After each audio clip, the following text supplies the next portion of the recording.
One night, Kana was conducting an investigation while hiding as if she were spying on something. Matsuri and her friends ran past the area. Not long after, Kana noticed a suspicious transaction involving members of the General Affairs Department and the Security Department, so she quickly took photos as evidence. When the transaction ended and both parties left, Kana immediately climbed down and began walking home. Unexpectedly, someone in a nearby car had noticed her. While Kana was checking the photos she had just taken, she realized that the Security Department and the General Affairs Department were secretly working together. A black car drove toward her, and Kana thought to herself how cheap the price of justice could be. She was convinced that if the photos were made public, one of the organizations would be exposed. The black car suddenly struck her, and the girl driving the car took the memory card from Kana's camera before fleeing the scene and leaving Kana behind.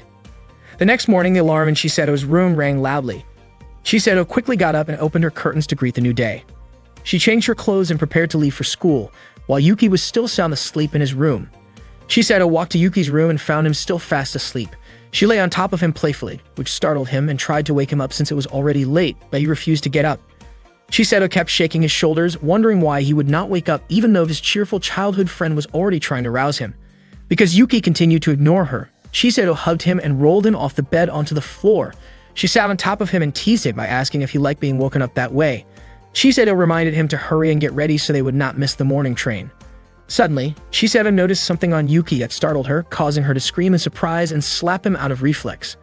Later that morning, Chisado and Yuki walked to school together and met Mifuyu on the way. Mifuyu believed that Chisado and Yuki were truly close since they were always together.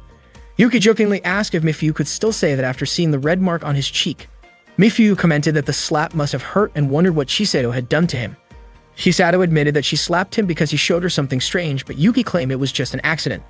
Mifuyu gently touched Yuki's cheek and told him she hoped the pain would fade soon.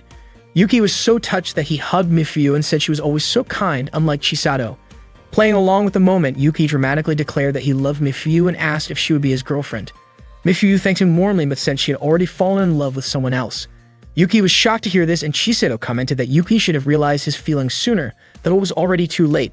Mifuyu encouraged Yuki to stay strong, believing he would find true love someday. Their playful scene ended up drawing attention from people passing by. Yuki, Chisado, and Mifuyu were all high school students. Mifuyu remarked that it had been a long time since they acted out a little play like that, but Yuki thought such antics were not appropriate for public places. When they arrived at their club room, Yuki noticed Mikuru bending down as if she were looking for something. He greeted her and asked if she had lost anything. Mikuru said she was just doing her usual routine. Before long, Chisado lightly tapped Yuki on the head for grinning in a way she found suspicious, suspecting he was having silly thoughts. Mifuyu then asked what Mikuru was doing. Mikuru stood up and simply said the word pink. Hearing that, Yuki jokingly asked if Chisado was wearing something pink, but Chisado quickly denied it and said her clothes were actually light blue.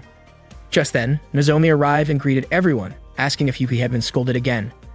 Yuki explained that it was all just a misunderstanding. Ei came in and teased Yuki for never studying as usual, followed by Ki, who called him silly in her usual way. Yuki insisted he had done nothing wrong, but Ei and he ignored his protests and began pulling various snacks from the shelves. While Nozomi opened another shelf, she was surprised when a pile of candy spilled out. She realized she had forgotten to turn off her candy-making robot, which she had named Amataku Mig-3. Ari and Ki tried to help clean up, but ended up slipping instead. A little while later, Oboro entered the room and was amazed by the sheer amount of treats scattered around. After they finished tidying up, Oboro showed everyone a new line of snack products made by the Umechin company.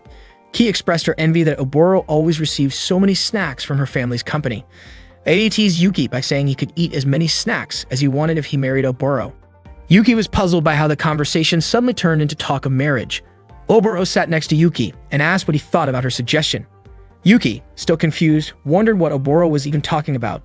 Oboro clarified that they were really just discussing the chance to taste as many of the new snack sticks as they wanted. Chisado then suggested everyone try the new flavor of the snack sticks together. Oboro asked everyone to taste the snack he made. Ari and he immediately tried it and agreed that it was delicious. Oboro smiled and took note of their reactions, then asked Michiru for her opinion, but she simply said it tasted ordinary. When it was Yuki's turn to try it, Oboro seemed curious about how Yuki would eat the snack stick. To his surprise, Yuki broke the stick in half, which made Oboro wince in discomfort. Oboro could not understand why Yuki did that. Suddenly, Chisado took a small piece from Yuki's leftovers and tossed it into the air, intending to catch it with her mouth. Before she could eat it, Yuki quickly caught it first to stop her. Mifuyu explained that the snack was made of white chocolate, and Oboro apologized for forgetting to mention it to Chisado. It turned out that Chisato could not eat chocolate. Nozomi felt sorry for her, especially since Chisato was part of the food research club but could not enjoy chocolate at all. Eri and Ki wondered why Chisato could not just find a way to deal with her chocolate problem. Chisato thanked Yuki for stopping her earlier. All of a sudden, Hazuki, their teacher, rushed in and said the situation was urgent. Yuki was confused by her sudden entrance, but Hazuki simply grabbed a large glass of beer and drank it, claiming that she would not get drunk that easily. Hazuki then informed them that their club might be disbanded, shocking Yuki and the others. Later that day, a student council meeting was held. Mohaiji, the head of the General Affairs Department, spoke about a recent assault incident. According to the information he had gathered, the problem was connected to harassment of certain students, something even the student council president could not easily resolve. Mohaiji demanded that Yakumo, the student council president, step down and take responsibility, since he was the one who had appointed Yuki as the head of the General Affairs Department. Other council members agreed, but suddenly Satsuki arrived and voiced her objection. She apologized for being late because she had something important to investigate first. Mohaiji was clearly annoyed by her arrival. Satsuki, who served as the head of the finance department, then asked Mohaiji as the head of general affairs if he knew who would take over as student council president in case of an emergency. Mohaiji replied that of course the vice president would take over until the next election. Satsuki followed up by asking whether Mohaiji thought the vice president already had enough experience to handle preparations for the upcoming election, and whether the president should really resign without ensuring a proper election process. Mohaiji countered by bringing up issues of excessive spending in the security department, which was overseen by the president. Satsuki responded by presenting financial records from the General Affairs Department. She explained that she had received the records from an underclassman in General Affairs, and after reviewing them, she discovered several expenses that did not match the reported amounts. Embarrassed, Mohaiji quickly tried to cover the records and insisted that his department had no intention of committing any wrongdoing. Satsuki then suggested that they move on to discussing the incident that had occurred earlier that morning, and Mohaiji reluctantly agreed, preferring to change the topic. Throughout the exchange, Yakumo remained silent and did not defend himself. Rumors about the possible disbandment of many clubs quickly spread throughout the school. Satsuki's plan as the finance department head was to reduce the number of unnecessary clubs, cut funding for clubs with no achievements, and even disband some of them entirely. Reiji, a member of the Action Figure Club, said this was a serious problem for them. Their club required silicone rubber to create models, and they also needed materials to build displays for the cultural festival, which was held twice a year. The Action Figure Club made their products and stored them in a garage, which was why Reiji often earned the nickname Garage. Yuki was curious about a supposed propeller on Reiji's head, but Reiji denied having anything like that. Miyaru explained that the Action Figure Club needed a lot of extra tools and equipment, which were very expensive. Mifu added that the ingredients needed for their own food research club were also costly, meaning they spent quite a lot of money too. Yuki began to realize that since their club had no notable achievements, they would not have much of a case to argue against Satsuki's plan to cut clubs. While they were in the clubroom, Nozomi expressed her frustration, saying she did not want the food research club to be disbanded. Mifuyo reminded her that the plan was not final yet, even if Satsuki became the next president. However, Ei and Ki believed that Satsuki had a strong chance of winning because she was popular, attractive, and very capable. Chisato agreed that nothing had been decided yet, but Hazuki boldly predicted that Satsuki would definitely enforce her plan if she became president because she was a very serious person. Momoro was surprised and asked if Hazuki knew Satsuki well. Hazuki then revealed that Satsuki was actually her younger sister. Uli and Ki were shocked to hear this, especially since Satsuki and Hazuki did not look alike at all. Satsuki was stylish and seemingly perfect, while Hazuki had a different vibe. Chisato asked Hazuki to talk to Satsuki, but Hazuki admitted it was impossible because Satsuki was too stubborn. Uli was unsure what they should do, and Ki suggested supporting a different candidate. In the end, only 3 departments qualified for the first campaign round. The security department had no candidate because their leader was disqualified, which meant they would not participate in the next election. As a result, Satsuki's only opponent would come from the General Affairs Department. Yuki and his friends spotted Mohaiji from the General Affairs Department campaigning nearby. Yuki felt that it might be too much to vote for Mohaiji, who looked as if he was wearing a mask. However, Chisato pointed out that Mohaiji was not wearing a mask at all. He simply was not very handsome. Yuki started to wonder if he was the only one seeing Mohaiji as if he had a mask on, just like how he thought he saw a propeller on Reiji's head the other day. He began to suspect that maybe he was imagining things. Suddenly, Mohaiji approached Yuki and introduced himself. He politely asked Yuki and the others to vote for him as the next student council president and handed them a prepaid cafeteria card. Chisato questioned whether this meant Mohaiji was trying to bribe them. Mohaiji quickly denied it and explained that it was only a small token of appreciation. Before long, other students nearby started calling out to Mohaiji and asked for the same card, and he happily handed more of them out.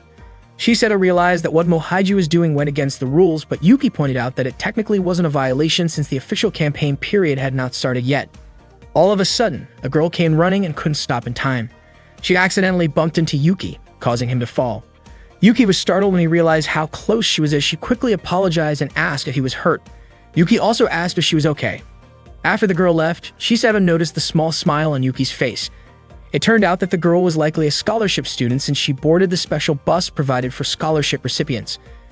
Shiseto guessed that she might also have a part-time job, which could explain why she was in such a hurry.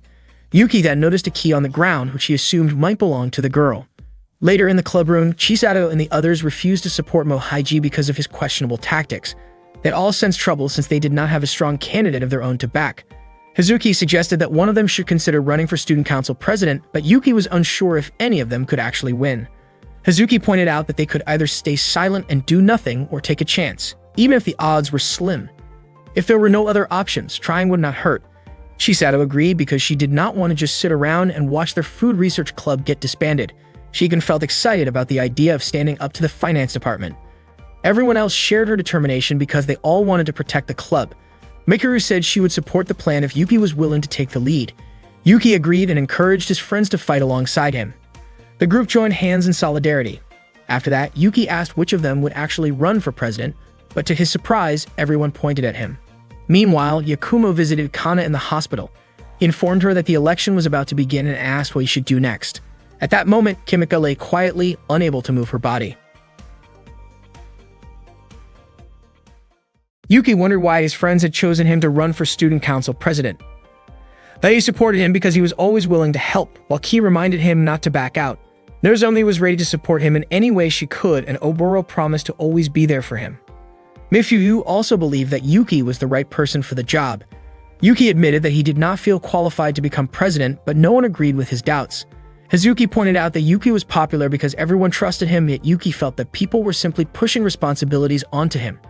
As the head of the food research club, Shiseto insisted that Yuki should run in the election in order to protect their club. Yuki remembered a moment from childhood when he and Shiseto once delivered flowers to a bride at a wedding. Shiseto had playfully asked the bride to attend her own future wedding with Yuki. The bride smiled and said that it seemed like Yuki and Shiseto might already be in love. At that time, neither of them understood what love really meant, and the bride told them they would understand once they grew older. Even now, Yuki still felt uncertain about love, believing it was something he could not quite reach.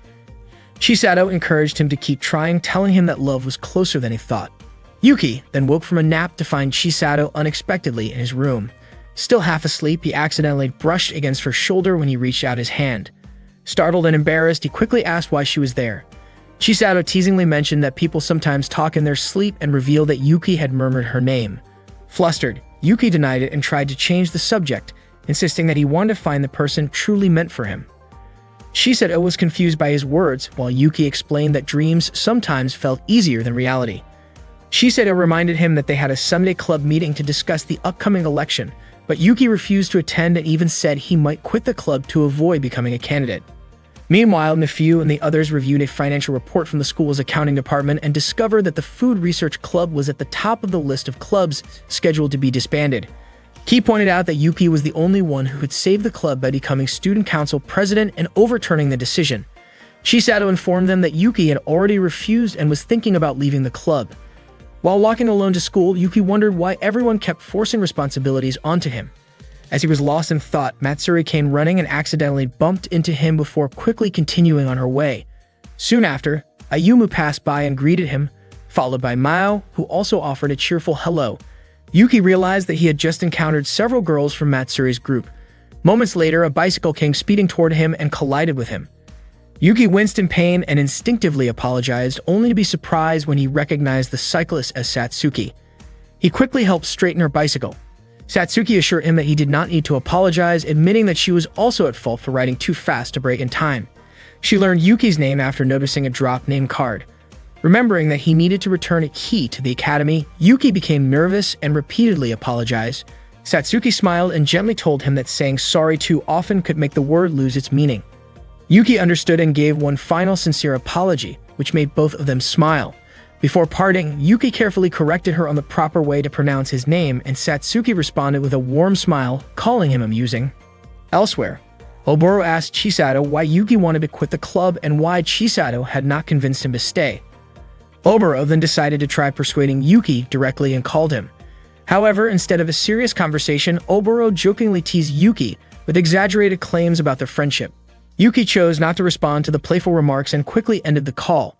Oboro admitted to herself that she had failed to change his mind. At that time, Yuki passed by the lost and found room and noticed a girl he had met the day before stepping out. He greeted her and returned the key he had picked up earlier. She was delighted and asked where he had found it. Yuki explained that he had discovered it at the spot where they had accidentally bumped into each other. Grateful, the girl revealed that it was the key to her house and expressed relief that he had returned it so quickly. Yuki felt glad as well, realizing it was worth the effort to bring the key back in person. She was surprised that Yuki had come to school on a Sunday, and Yuki mentioned that he had planned to attend a club meeting. When she asked which club he belonged to, he explained that he was in the Food Research Club, which mostly focused on tasting snacks. The girl thought it sounded fun. Yuki asked if she was also attending a club meeting, but she gently explained that scholarship students were not allowed to join clubs at their school. She added that she needed to leave soon to work at a factory. Before leaving, she introduced herself as Isara, a first-year student. Meanwhile, Nozomi was in tears because she could not accept Yuki leaving the club, even saying that she might feel like dying without him. Their friends were shocked to hear such an emotional outburst. Nozomi kept a photo as her phone wallpaper, but it turned out to be just a picture of herself with an Ujima roll. She felt heartbroken, realizing that she might never get to taste Yuki's handmade Ujima rolls again. At that time, Yuki was walking alone, wondering why he kept bumping into so many pretty girls that day and joking to himself that maybe his luck was on the rise. Suddenly, he collided with someone again. Thinking it was yet another chance encounter with a girl, he was surprised to find two male students stopping him instead. They asked if he was from the General Affairs Department or the Finance Department. One of them grabbed Yuki's name card and discovered that he was actually a member of the Food Research Club. Not long after, their leader arrived and ordered them to release Yuki. They turned out to be from the security department. Their leader, Takumo, told them to let Yuki go and remarked that it was unlikely anyone would try to catch him with only a short time left in his current role. The two students apologized for their rough behavior and helped Yuki back to his feet. Yuki understood that they were only concerned about the possibility of violence during the election season. Takumo then asked if Yuki was running for student council president. Yuki explained that he wasn't running by choice and was only being pushed by his friends. Takumo guessed that this was probably an attempt to save the Food Research Club from being shut down. Curious, Yuki asked how Yakumo knew about that. Takumo revealed that he had read Satsuki's financial report, which included the Food Research Club on the list of clubs to be dissolved. Takumo asked if Yuki still refused to run. Yuki admitted that he felt pessimistic, believing someone like him had no chance of winning. Takumo reminded him that if he gave up, the club would definitely be disbanded. He suggested that Yuki either support a candidate he trusted or run as an independent. Since the security department was staying neutral that year and not endorsing anyone, there would only be two main candidates, which created a good opening for Yuki. Takumo even offered his support. Meanwhile, Chisato was stunned that Yuki had disobeyed the club president's instructions. Mifu believed the best solution was to reconcile with Yuki and bring him back. Just then, Michiru appeared and grabbed a chocolate-flavored snack that Chisato had thrown away. Michiru asked if Chisato disliked chocolate. Chisato replied that Michiru could have it because she wasn't really in the mood for chocolate herself. Michiru casually said the word blue, which made Chisato think she liked blueberries. He felt that they needed to find another plan. Ki suggested working hard to earn achievements, so the club wouldn't be easy to shut down, but Oboro pointed out that earning achievements wasn't so simple.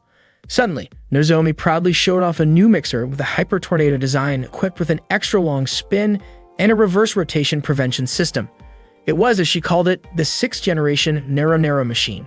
Omura was doubtful that this could count as an official achievement. Nozomi confidently declared that she had perfected it to have zero roughness and believed that Satsuki would hesitate to disband their club after seeing it. Nozomi eagerly tested the machine, barely able to contain her excitement about the results. Later, while buying a drink from a vending machine, Yuki noticed Satsuki struggling with something and went over to help. Once again, Satsuki mispronounced Yuki's name and even added Pico, teasing that he always bowed so often it reminded her of the sound. Her bicycle chain had come off and she was frustrated because she had a busy day ahead. Yuki offered to fix it, and after a bit of effort, the chain was back in place. Satsuki handed him a handkerchief since his hands were now dirty and thanked him for his help. As they walked together down the corridor, Yuki shared that he had been asked to run for student council president. To his surprise, Satsuki said that it was worth trying. Yuki then asked why she planned to disband the Food Research Club. Satsuki explained that the club's activities felt more like a group of close friends hanging out in the cafeteria drinking tea, which she believed did not meet the proper standards for an official school club. Yuki admitted that her reasoning wasn't wrong. Satsuki was surprised that he agreed so calmly. Yuki explained that he and the other members loved their club and wanted to keep it alive, which was why they would rather fight in the election than just sit and watch it fade away. He confessed that his decision to run was reckless and that he knew he had little chance of winning. Satsuki then asked if he knew the term used for racehorses that win competitions. Yuki answered, the strongest horses, but that wasn't what she meant. Satsuki explained that winning horses are simply the ones that actually compete. Horses that never race will never have a chance to win, and the same applied to elections. She added that she enjoyed watching people give their all, even when they knew the odds were against them.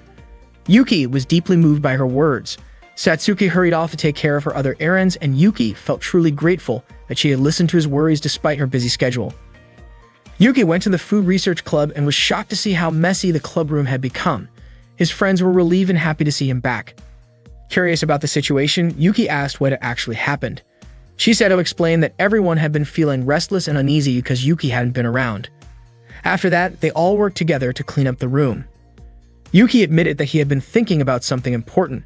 He had decided to fight for the Food Research Club's survival. Since he wanted to run as a candidate for the Student Council president, he was determined to seriously aim for victory. He also didn't want his friends to push this heavy responsibility onto him without truly believing in it. Because of that, Yuki suggested holding an internal club vote so everyone could freely choose the person they believed had the best chance of winning the election. Hazuki agreed that this was the best way to decide, and everyone else supported the idea. Chisato quickly handed out pieces of paper so each member could write down their choice. Before the vote began, Yuki wanted to say a few words. He admitted that the Food Research Club had been a little too relaxed lately, spending most of their time eating snacks bought with club funds and gossiping. To outsiders, it probably looked like the club was useless and unproductive, and that might be why the school considered shutting it down. Yuki said that despite what others might think, the club was precious to him. Thanks to the club, he had met all of them, shared fun times, and created memories filled with laughter. He didn't want to lose something so meaningful. He asked everyone to think carefully and choose the person who had the best chance to win, someone they truly wanted to support. Yuki also reminded them that leadership required courage, decisiveness, and a strong presence. He hoped they would pick someone capable of securing victory. When the voting ended, the results showed that Chisato received 1 vote while Yuki won by a landslide. Everyone cheered in excitement. Yuki was completely confused and wondered if they hadn't heard his speech, since he had secretly hoped they would choose Chisato instead. However, his heartfelt words had inspired the others and convinced them that Yuki would fight the hardest to protect the club.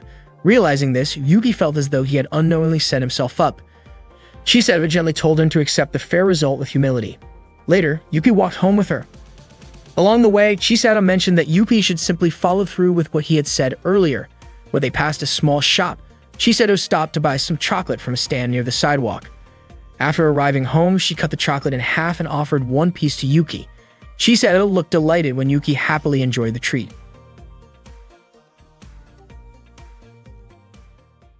That day, Chisato announced that their club room would serve as the campaign headquarters, and she volunteered to be a campaign chair.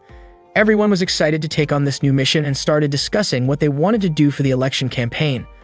Hazuki, being a teacher, could not directly help them, but at least she could give advice. Yuki had already submitted his registration form, which meant they were officially entering the campaign stage. Chisato and the others were full of energy, but they were unsure what to do first.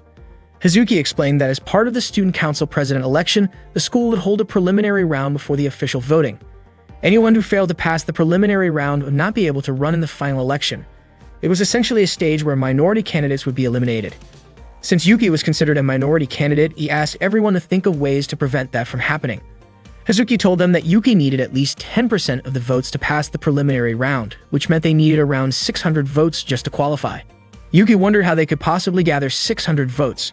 Chisato thought maybe they could present a solid financial report. Oboro suggested they might need to win people's sympathy. Some members brought up ideas like increasing club budgets, doubling the Food Research Club's funding, offering snack allowances, and even joking about things like alcohol. Oboro argued that giving out allowances could lead to misuse of funds, so he proposed offering free snacks instead. Unfortunately, Yuki pointed out that those were just sweet campaign promises, and he wouldn't win with a financial report like that. The bigger issue was that none of them had real knowledge or experience in running a campaign. Suddenly, Yakumo entered the clubroom and Nozomi was overjoyed to see him.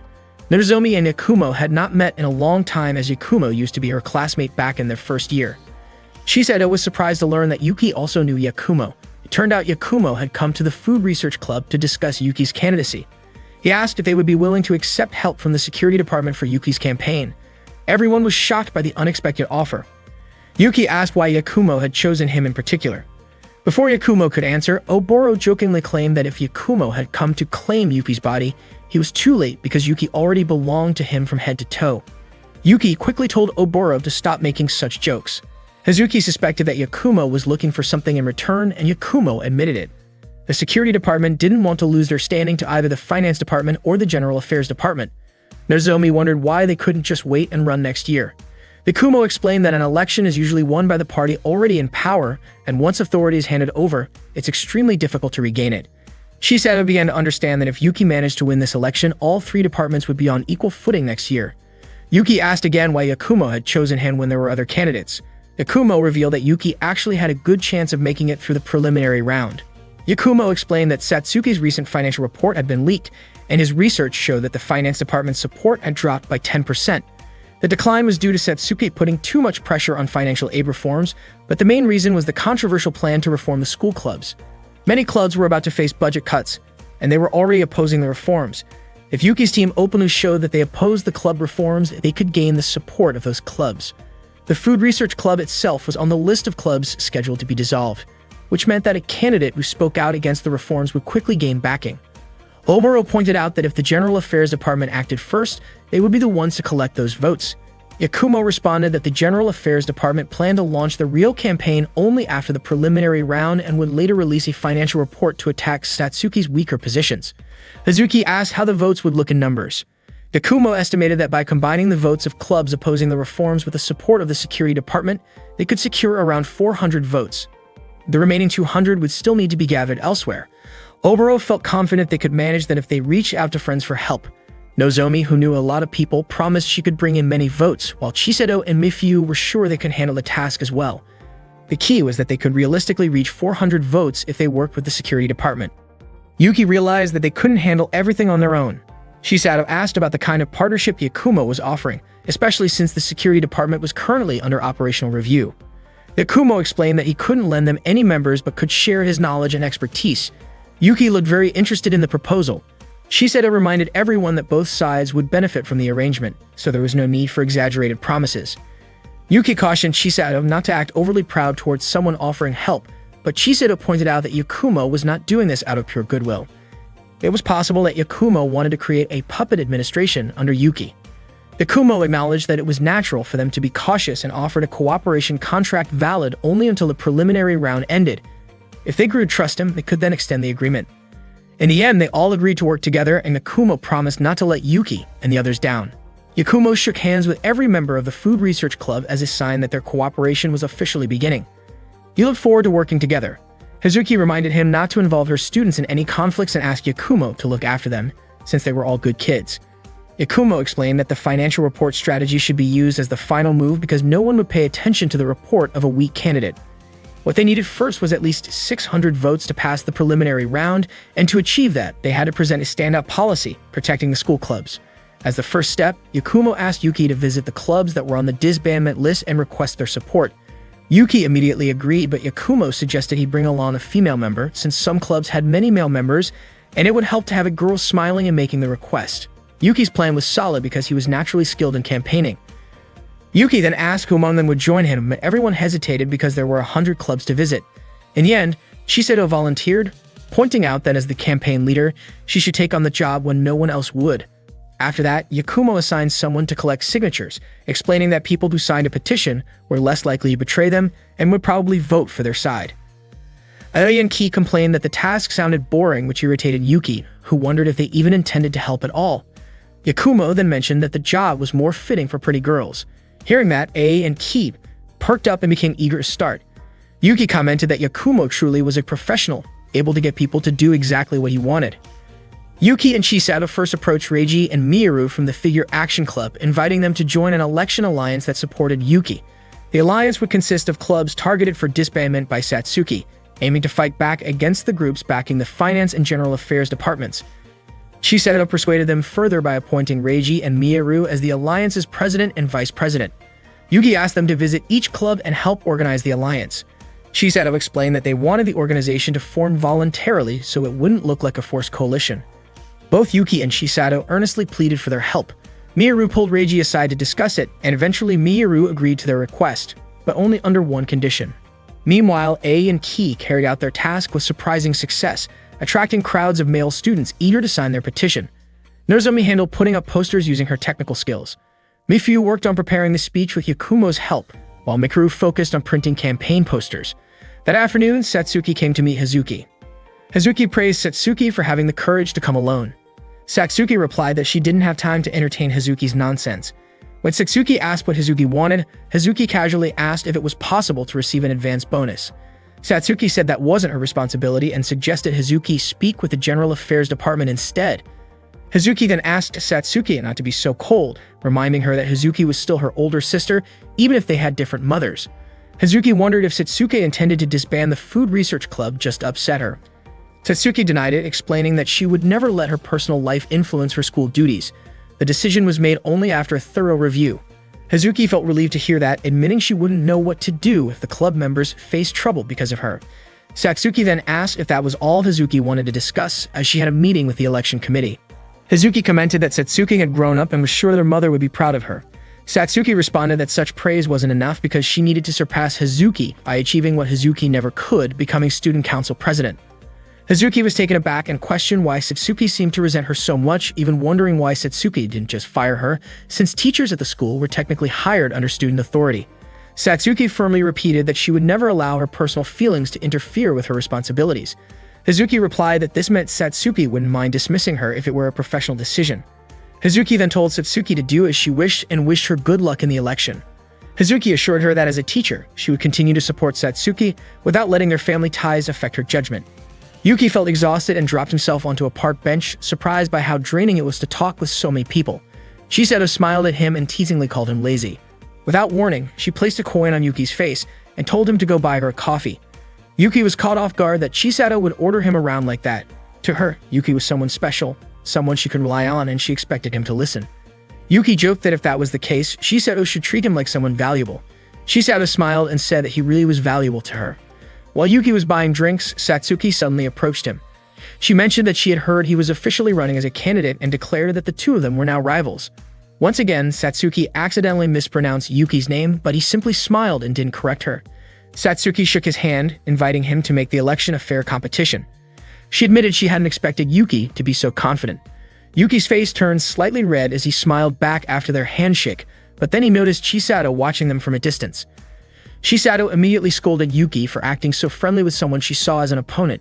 Yuki tried to explain that it wasn't what she thought. Chisato, clearly frustrated, demanded to know why Yuki could get along so easily with Satsuki and why he hadn't told her about their interaction. Seeing her worked up like that, Yuki lightly tossed her a drink in to get her attention. Not long after, Yuki received a message from Hazuki, who said she was craving meat and boiled potatoes. As Yuki read the message, Chisato was suddenly standing beside him, pressing him for an explanation about what had happened with Satsuki. That evening, Yuki went grocery shopping. While stopping to check his bags, he noticed Mikuru quietly standing behind a utility pole. A moment later, Ayumu came by and peeked into Yuki's shopping bag. Seeing shirataki noodles inside, Ayumu guessed that he might be planning to cook curry. Yuki laughed and explained that shirataki isn't usually used for curry. When he looked back, Mikuru had already disappeared.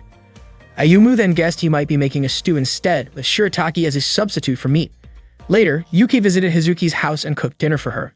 Hazuki was delighted by how delicious his cooking turned out to be. While they were enjoying the meal, Chisato sent Yuki a message asking where he was.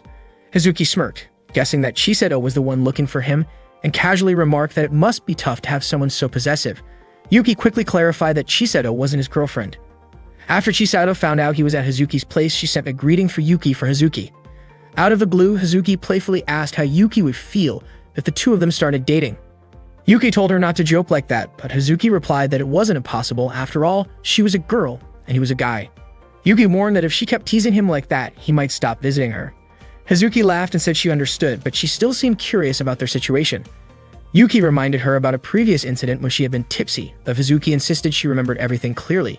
Yuki gently asked her to drop the subject. Hazuki promised to be more careful because she didn't want to upset him. She still wanted to enjoy his cooking again in the future. After finishing their meal, Hazuki thanked him warmly.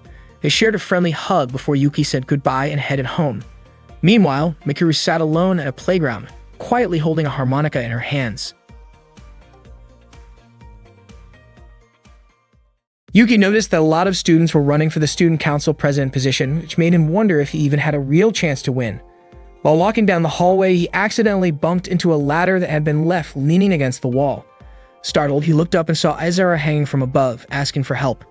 Yuki quickly apologized for not noticing the ladder while he was walking. When Izara noticed the campaign poster of Yuki, she smiled and complimented him for running for student council president.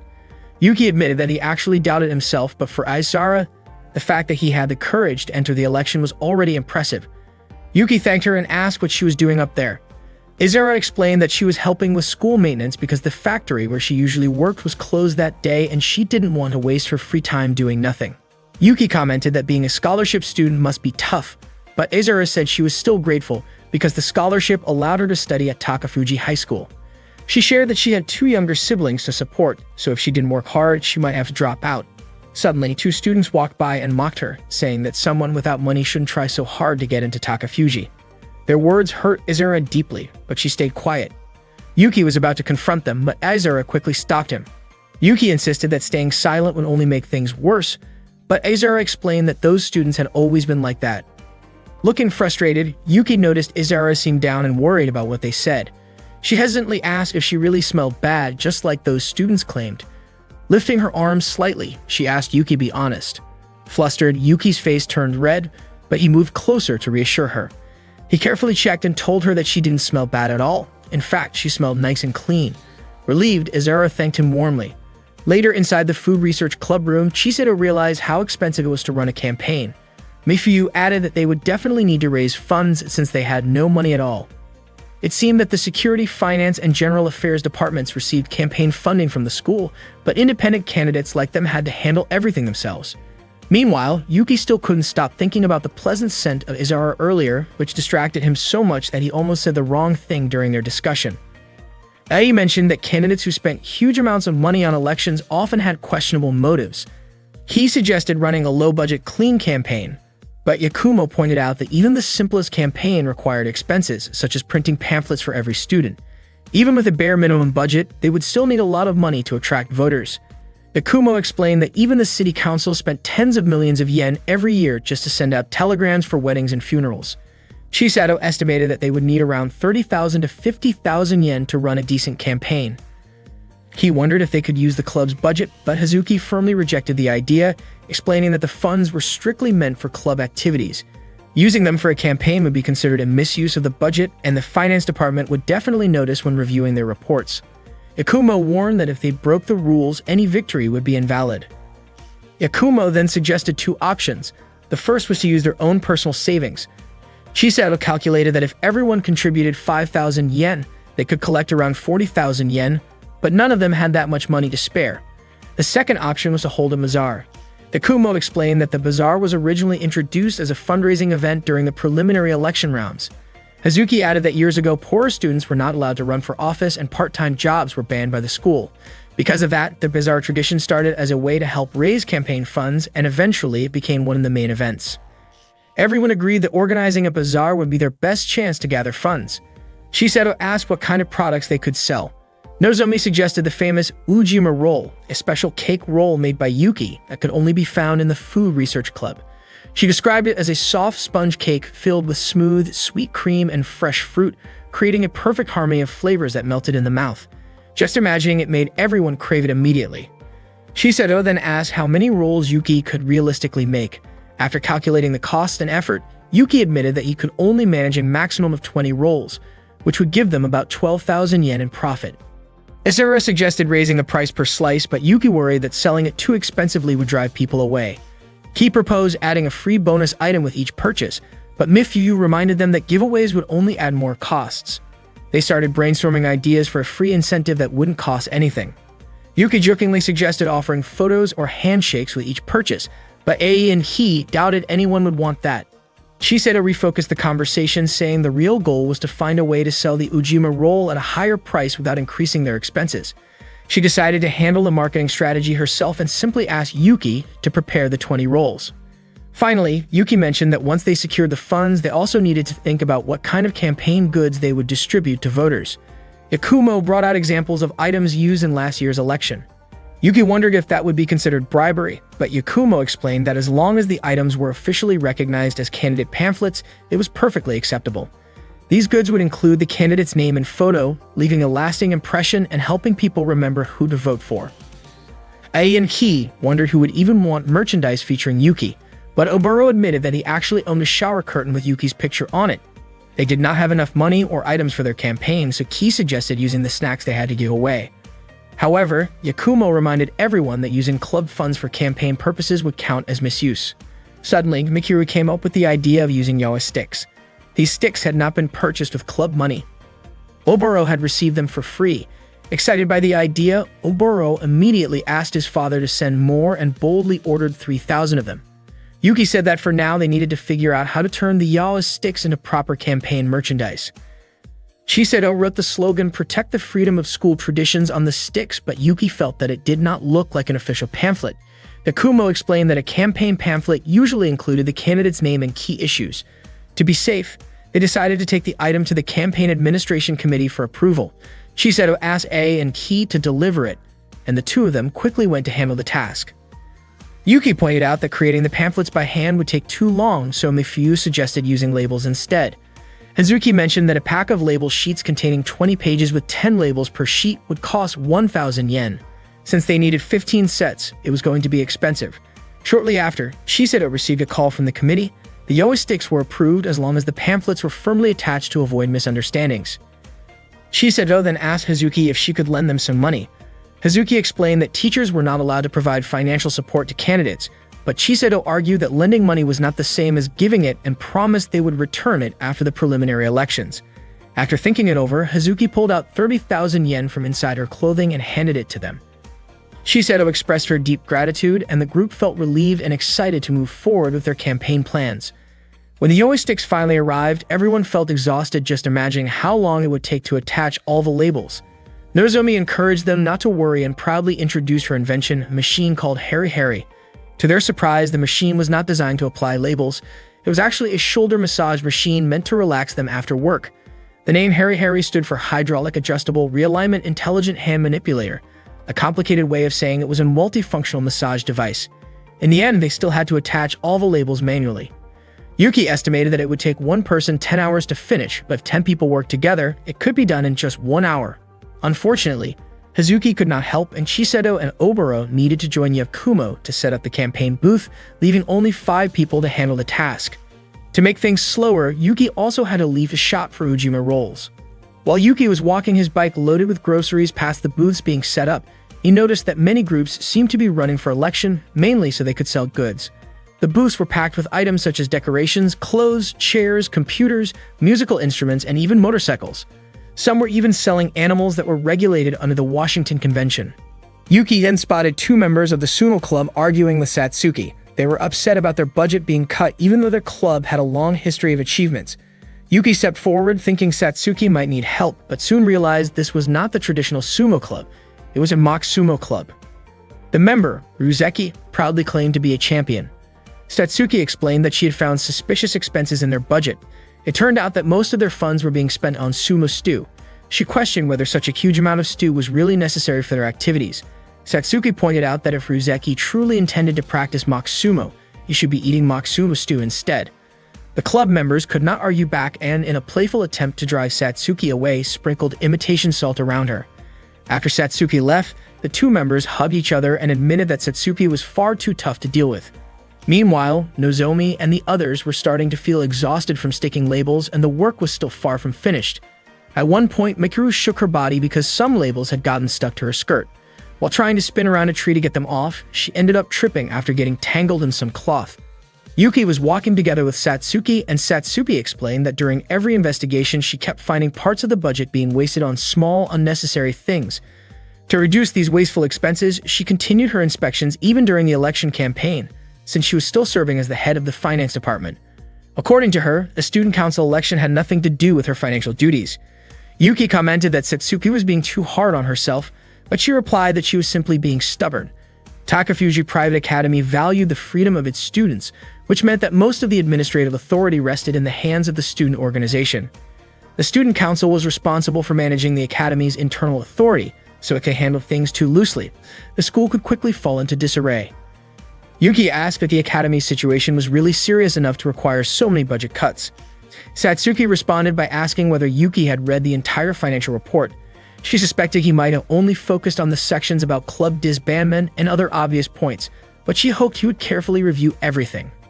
She emphasized that club reforms were not only about reducing budgets. At that time, Izuru was busy helping with school maintenance. She was so tired that it seemed unlikely she could finish her tasks that day. As she paused for a moment, she looked at Yuki's campaign poster and quietly said that he was amazing. Suddenly, a group of female students approached her and pressured her to come with them. Izuru looked frightened and couldn't resist. Meanwhile, Yuki had arrived at the club room and immediately opened Satsuki's financial report, carefully reading every page of the document. At the same time, Izuru was being harassed by the group of girls. As the day turned to evening, Yuki walked home with Chisato and Mifyu. They were exhausted from the day's work but happy to have finished everything on time. Yuki looked unusually gloomy, which made Chisato ask what was bothering him. Mifyu mentioned that he had been acting that way since returning from shopping. Suddenly, they noticed Izuru searching for something nearby. Yuki and the others approached her and asked if she needed help. Izuru abruptly shouted that she was fine, then quickly apologized and repeated that she was really okay. Later that night, Izuru returned to her maintenance work. She looked sad, still shaken from the harassment earlier that day. The girls who had confronted her had accused her of showing off by claiming to know an upperclassman and even spread a cruel rumor that she was trying to get his attention. In an act meant to embarrass her, they took a personal item of hers and threw it in the trash, leaving her deeply upset. Because of this emotional strain, Izuru accidentally knocked over a lamp while working, as she was too distracted to focus. To save the Food Research Club, Yuki decided to take part in the Student Council presidential election. His friends agreed and joined the campaign to support him. That day, 3,600 pamphlets for all the distribution points were finally completed. Chisato reminded Yuki to finish making the Ujima roll by the end of the day. Mifyu promised to write the best speech she could. Chisato teased that if Mifyu ran into trouble, Yuki would probably stay up all night to help her, but Mifyu insisted that she could handle it on her own. Yuki thanked her, held her hand, and confessed his feelings, asking Mifyu to be his girlfriend. However, Mifyu gently admitted that she already loved someone else. Despite that, the three of them continued their usual friendly banter. Suddenly, Oboro opened the door and saw the scene, which made Yuki feel embarrassed, though it was already too late to hide anything.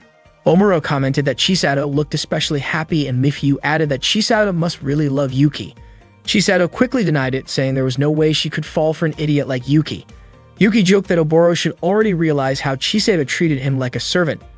Annoyed, Chisato pressed her foot against Yuki's leg in protest. Mifyu called Yuki hopeless and gently patted his head. Even though Yuki tried to act indifferent on the outside, deep down he had already fallen for Mifyu. Later that day, Yuki prepared to make more Ujima rolls while Mifyu cheered him on. Yuki asked if Mifyu was okay with skipping class, since her attendance record was still low. Mifyu said she was healthy and hadn't taken many sick days, so it wasn't a problem. Yuki mentioned that this was his chance to repay Chisato for all the kindness she had shown him. Thanks to Chisato, Mifyu was able to enjoy her time at school despite her past difficulties. When Mifyu first transferred there, she had been held back a year after taking time off for surgery. Because she was older than her classmates, everyone kept a certain distance, speaking to her politely and treating her differently, which left her feeling uneasy. It was Chisato who stepped in and helped her feel comfortable. Yuki said that Chisato probably didn't even think much about it, since Chisato naturally spoke casually with everyone. But for Mifyu, Chisato's kindness meant everything, and she was deeply grateful. That was why she wanted to do her best to help Chisato and to protect the Food Research Club that she had grown to love so much. While Yuki worked on the cake batter, Mifyu focused on writing her speech. After finishing the batter, Yuki baked it, added cream and fruit, and rolled it carefully. Before long, he had completed 2 rolls. Mifyu praised his work and mentioned the names Samantha and Tabitha, explaining they were a witch and her daughter from an old television show. Yuki was surprised that Mifyu knew something so vintage. A little while later, Yuki finished his 6th Ujima roll and asked for the time. Mifyu responded with another one of her old-fashioned jokes. Not long after, a girl named Hidaka, a reporter from the school news outlet ASP, arrived. She said she was compiling a list of student council presidential candidates and wanted to interview Yuki.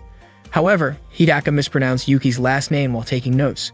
When Yuki politely asked her to correct the spelling, Hidaka misunderstood and wrote it down as if it were his main campaign policy. She even jotted down Yuki's casual remarks as if they were official messages from a candidate. After finishing the interview, Hidaka left, ignoring Yuki's attempts to clear up the confusion. By then, Yuki had already completed his 8th role. Although Mifyu had already finished writing her speech, she pretended it was taking longer because she simply wanted to spend more time with Yuki. Oboro dropped by again to check on Yuki's progress. Yuki assured him that he could finish everything that day.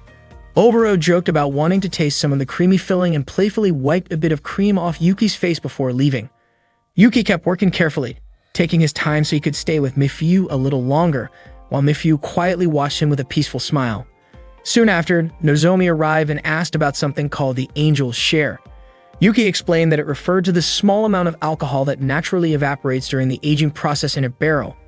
Nozomi happily confirmed the answer and teased that 1 out of every 10 pieces of the Ujima roll should belong to the Angel's Share. Of course, her playful comment was just a way to ask for a piece of the cake. Yuki quickly caught on and said he wouldn't give her any at that moment, but promised to save some for her next time.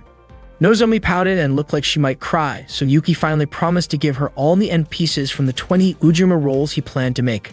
Nozomi cheered with delight, calling Yuki a true friend before leaving with a big smile. Yuki and Mifyu shared the end piece of the Ujima roll. The slice was warm and sweet, just like the time they were spending together. When Yuki was almost done with his work, Mifyu offered to make some tea. Yuki gladly accepted and Mifyu went off to prepare it. Not long after, Hazuki arrived to check on Yuki's progress. She leaned in close as she spoke, making Yuki wonder why she came. Hazuki explained that she was worried about him. Without warning, she sat casually on Yuki's laps, saying that he hadn't stopped by to cook at her house since the campaign began, and it made her feel a little lonely. When Mifyu returned carrying the tea, Hazuki quickly stood up and excused herself, saying she had something else to do. Mifyu placed the tea on the table with a calm smile. Even though she stayed cheerful, Mifyu secretly wished Yuki's attention wouldn't be distracted. More than anything, she wanted him to focus on Chisato and make sure Chisato stayed happy. Yuki reassured her not to worry, telling her he cared deeply for Chisato in his own way. Before long, Izara arrived and introduced herself as someone sent by the Election Administration Committee. She explained that each scholarship student had been assigned to assist a different candidate as a general helper. From now until the end of the campaign, she would be supporting Yuki, and she happily admitted how excited she was to work with him. Out of more than 100 student council candidates, it felt like fate that she was paired with Yuki. Yuki agreed with a smile, though Mifyu couldn't hide a hint of unease at how easily Yuki and Izara seemed to connect. Izara soon met the entire food research club and politely introduced herself, promising to do her best for the team. Yuki felt lucky that their booth had been placed right next to the main stage, a perfect spot arranged by Yakumo. The Takafuji Private Academy election event was about to begin. Students bustled around, excited to visit the different booths. The finance department's booth was especially crowded, with Satsuki attracting a lot of attention from the crowd. Ari and Ki showed up carrying merchandise from a rival campaign, which surprised Chisato. Yuki playfully called it a little bit of reconnaissance. The items A and He brought featured Mohiji's image, which Yuki found amusing, though he admitted the general affairs team seemed quite capable and hard to beat. Yuki was also surprised to see Miyaru and Reiji selling goods at their booth. Chisato explained that it was their way of returning the favor as the president and vice president of the Election Alliance. When Yuki asked why he hadn't heard about this plan, Chisato teased him for not noticing her secret arrangements. Nearby, Mekia displayed handmade figurines and garage kits, while Miyaru sold her self-published comics. As the crowd grew larger, Chisato urged everyone to get ready and reminded Yuki to prepare for his campaign speech. Unfortunately, Yuki had forgotten the printed script at home and hadn't fully memorized the long text. He at least needed a quick review before stepping on stage. Mifyu volunteered to print another copy right away. Meanwhile, Chisato and the others began handing out fun campaign sticks to draw more attention from students. Mikuru struggled to hand them out because of her soft voice, eventually giving one to a rare animal at a nearby booth instead. Reiji and Miyaru's booth became especially busy, which Yuki noted was the perfect time for them to sell their merchandise. Mikuru slowly gained confidence and started distributing more pamphlets as well. Soon, Chisato signaled Yuki that it was time to start selling Ujima rolls. Mifyu finished printing but accidentally brought one of her own stories instead of the speech. Flustered, she quickly reprinted the correct script. As the Ujima roll sales began, Nozomi shouted that the price was 300 yen. Yuki was confused since they had all agreed on 190 yen. Nozomi explained that it was Chisado's idea. Customers would be served by a cosplayer of their choice. A moment later, A and Ki appeared on stage in cosplay outfits and the crowd cheered. They announced that anyone who wanted a photo with them would need to buy an Ujima roll with a photo ticket, raising the price to 500 yen. Excited male students immediately rushed to purchase the rolls. Yuki was amazed at how quickly the plan increased their sales. Shiseido proudly asked for his opinion on her clever idea, catching him off guard when he noticed that she herself was wearing an elaborate cosplay costume. She playfully twirled around to show off her outfit, drawing plenty of attention from the crowd. Oboro soon joined in, also wearing a costume. Two female students gushed over how charming Oboro looked, even joking that he and Yuki looked like characters from their favorite magazine. Not long after, Miyaru announced that it was time for Oboro and Yuki to go up on stage next. Miyaru asked Yuki and Oboro to act out a scene where they fed each other, similar to what is often shown in boys' love stories. Yuki was shocked when he saw the suggested illustration that looked a lot like both of them. Miyaru explained that she was selling that magazine for 1,000 yen, including special requests, and then handed it to Yuki and Oboro. Oboro said there was no choice but to go along with it, even though Yuki was clearly annoyed by the situation. Oboro reminded him that it was all for the campaign fund. When Oboro fed Yuki with a snack stick, the girls around them screamed in excitement and took pictures. The next part of the plan involved a back hug, just like in the magazine, but Yuki decided to run away before it could happen.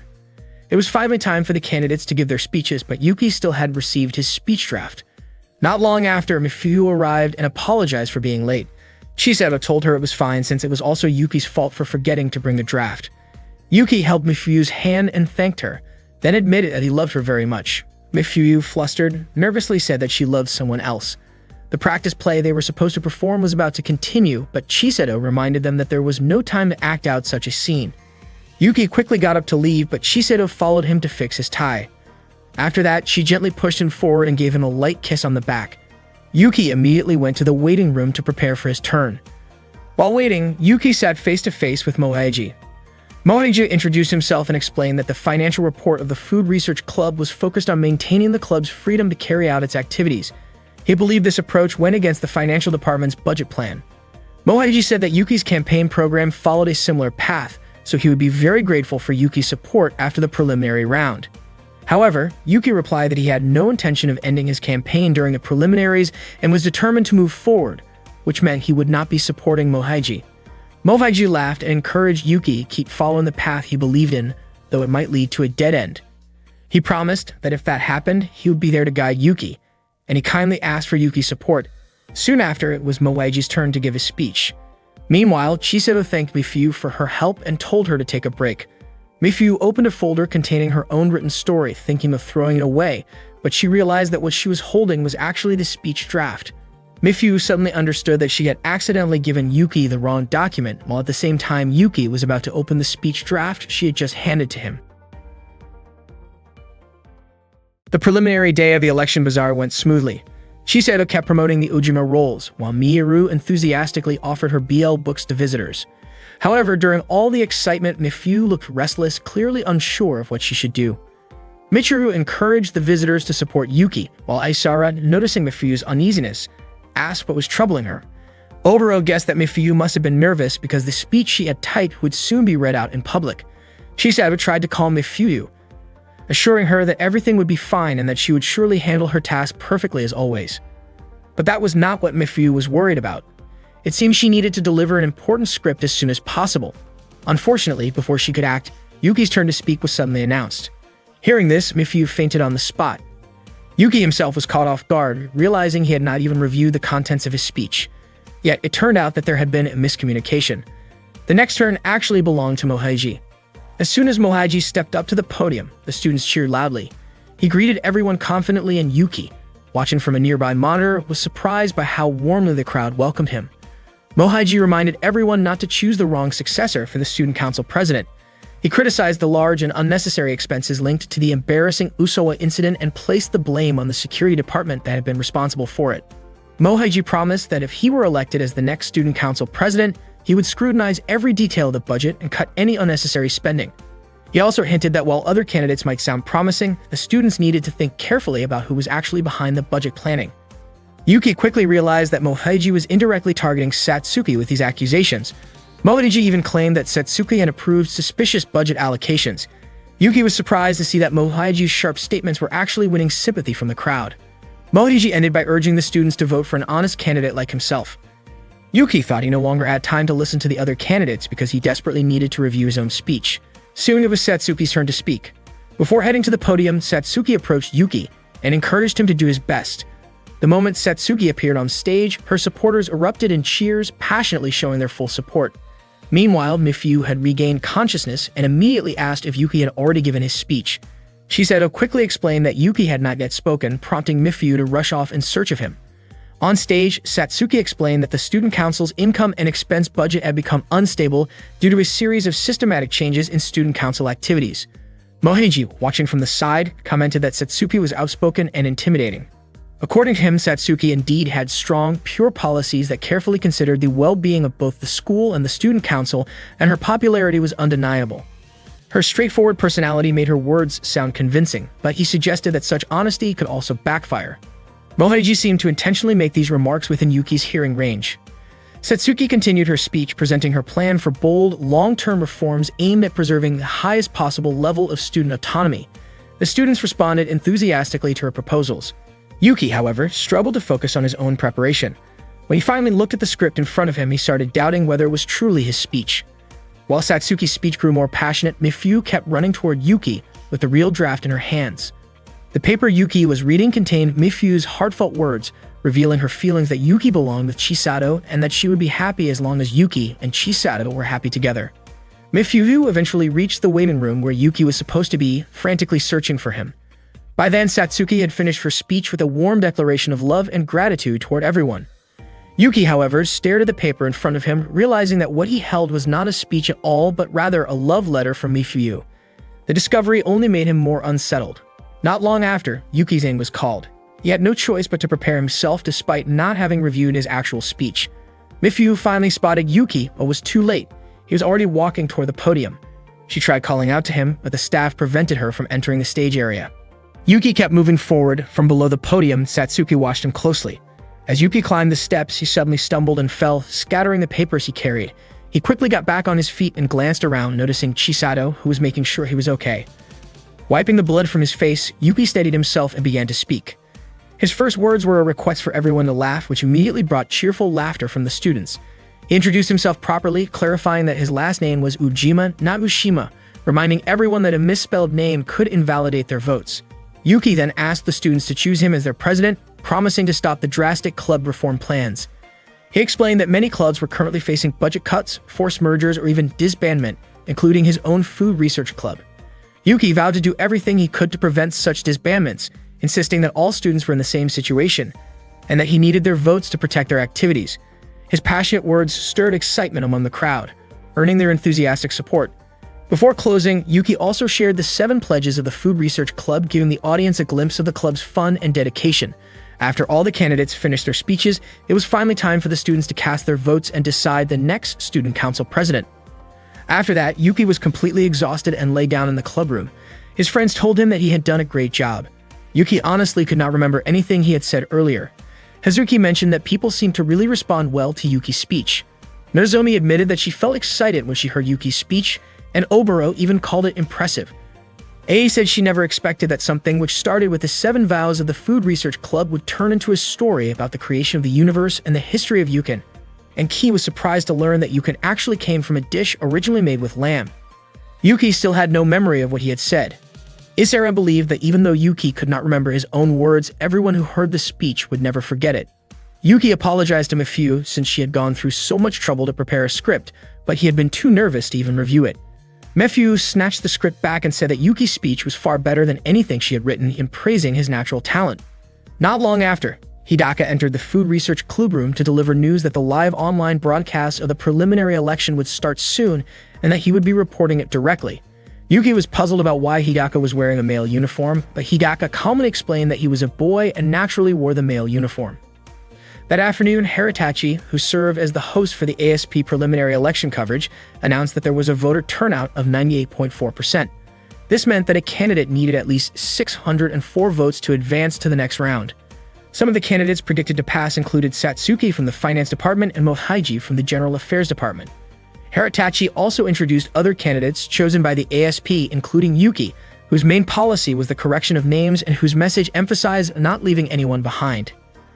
Shiseto could not understand what Yuki had actually done, but Yuki explained that he had simply given a proper answer, even though Hidaka quoted him in a way that made it sound more dramatic. The live broadcast then switched to Hidaka reporting from inside the Food Research Clubroom. He described the atmosphere there, noting how there were a few smiles before the vote counting began, but the mood quickly turned serious once it started. Yuki wondered why everyone was getting so nervous just because of a live online broadcast. The first update came in, 100 votes had been counted, which was 1.7% of the total, and Yuki was in third place with 8% of the votes. Everyone started to worry because Yuki needed at least 10% overall to advance. Hazuki reminded them that it was still the beginning of the count, so the votes from the senior students had likely not been included yet. According to Hazuki, many senior students tended to spread their votes outside the three main departments as a way of showing support before graduating. With only 100 votes counted so far, there were still 60 more updates to go before the final tally. Time passed as they continued to wait for more updates. By the 15th update, Yuki had received 182 votes, which was 9.2%. In fourth place was IAM, who had 8.8%, slightly higher than her previous 8.6%. This meant there was a serious competitor aside from Yuki. Reiji explained that IAM attracted voters by presenting herself as a true revolutionary who did not belong to any of the three main departments. Where her support came from remained a mystery, as Miyaru had investigated various rumors but could not find anything solid. Isara remained confident that Yuki would still be fine even if IAM managed to reach 10%. However, Satsuki warned that it would be almost impossible for Yuki to win if a fourth candidate advanced to the final round, because the votes would then be split between Yuki and IAM, leaving no chance for Yuki to surpass Satsuki and Mohaiji. Before long, the latest update showed that Yuki had finally reached 10% of the total votes, with 94.4% of all ballots counted. That meant Yuki had secured 571 votes, greatly increasing his chances of moving forward. Hazuki felt confident they would make it, since they had begun receiving votes from the senior students. Even so, they could not relax because IAM's votes had climbed to 9.8%. Hidaka then announced that Yuki was projected to pass with 97.7% of the votes counted, marking the first time in 7 years that a candidate outside the three main departments could advance. Hidaka continued his live coverage from the Food Research Clubroom, noting how excitement filled the room when Yuki's projected victory was announced, but the atmosphere quickly became serious again as everyone waited for the final results and the announcement of the fourth candidate. At that point, IAM had 9.9% of the votes with 584 ballots in her favor, meaning she needed just 20 more votes to qualify. With 140 votes still uncounted, it was entirely possible for IAM to get those remaining votes. Yuki felt frustrated, realizing that even though their team was projected to pass, they still could not celebrate until the very end. With 99.3% of the votes counted, Yuki received 608 votes, which confirmed that he had safely passed the preliminary round. Meanwhile, IAM had 596 votes, and if she gained just 8 more, Yuki's chance of advancing would have been in danger. The atmosphere was incredibly tense as everyone continued to wait for the final update. Shiseto held Yuki's hand to help him stay calm, and not only that, she also held Izara's hand. Soon, everyone joined in, holding hands together as a show of unity while they awaited the final results. Before long, the last update was announced. IAM ended up with 602 votes, or 9.9% of the total, which meant she did not qualify. Yuki became the only independent candidate to advance to the next round of the Student Council presidential election. Their group erupted in cheers, celebrating the first big success they had achieved together. Hazuki was overjoyed and mentioned she would have a celebratory drink later that night. Momoro was deeply moved, almost unable to believe what had just happened. Reiji called it a miracle, though Miyaru admitted she had already expected this outcome. Michiru was thrilled as well and offered her congratulations to Yuki. Unexpectedly, Reiji and Miyaru presented some money, explaining that it was a portion of their sales profits. They understood that campaigning required a lot of resources, and their contribution, while not as large as the funds available to the finance department or the general affairs department, could still help. Shiseto expressed her gratitude and promised to use the money wisely. Yuki also thanked them all and vowed to give his best effort in the final election. Miyaru and Reiji encouraged him not to lose hope no matter what obstacles might come his way. Isara then invited everyone to cheer together, and they all shouted in celebration of Yuki's success in the preliminary round. During that joyful moment, Hidaka recorded the group's excitement and teamwork. Meanwhile, one of Yakumo's subordinates informed Yuki that IAM's identity had actually been a setup orchestrated by the Katahira faction. Yakumo commented that it seemed the Katahira group was trying to prevent him from carrying out his plans. To stay prepared, Yakumo instructed his team to gather detailed information on the people supporting Yuki.